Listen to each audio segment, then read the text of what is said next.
आजच्या व्होकॅब्युलरी लेसनमध्ये आपण दोन महत्त्वाचे शब्द शिकणार आहेत. एक म्हणजे रॅडिकलायझेशन आणि दुसरं म्हणजे एक्स्ट्रीमिझम. रॅडिकलायझेशनचा अर्थ होतो कट्टरतावाद आणि एक्स्ट्रीमिझमचा अर्थ होतो अतिरेकवाद.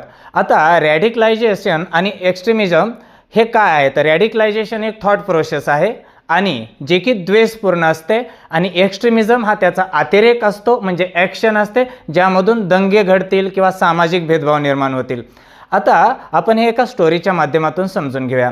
आकाश नावाचा तरुण आहे आणि त्याला नोकरी भेटत नसते, सरकार नोकऱ्या देत नाही आहे असं वाटत असतं आणि योगायोगानं तो अशा ग्रुपमध्ये सामील होतो सोशल मीडियावर, ज्यामध्ये सरकारच्या विरोधी भावना असते, सरकारबद्दल द्वेष पसरला जातो आणि मग हळूहळू याच्या माइंडमध्ये भरवलं जातं की याबद्दल आपला हिंसा करणं गरजेचं आहे, रस्त्यावर उतरणं गरजेचं आहे. सरकारच्या विरोधी भावना ज्यावेळेस मनामध्ये निर्माण होते त्यालाच म्हटलं जातं रॅडिकलायझेशन.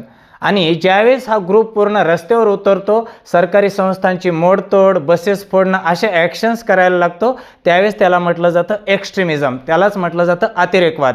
आता ही जी गोष्ट आहे यावरून तुमच्या लक्षात आलं असेल की हिंसक किंवा द्वेषपूर्ण किंवा भेदभावपूर्ण विचार माइंडमध्ये जे भरवले जातात त्यालाच रॅडिकलायझेशन म्हणजे कट्टरतावाद असं म्हटलं जातं. आणि ज्यावेळेस हे लोक रस्त्यावर येऊन दंगे वगैरे करायला लागतात, हिंसा करायला लागतात, त्यालाच एक्स्ट्रीमिझम असं म्हटलं जातं.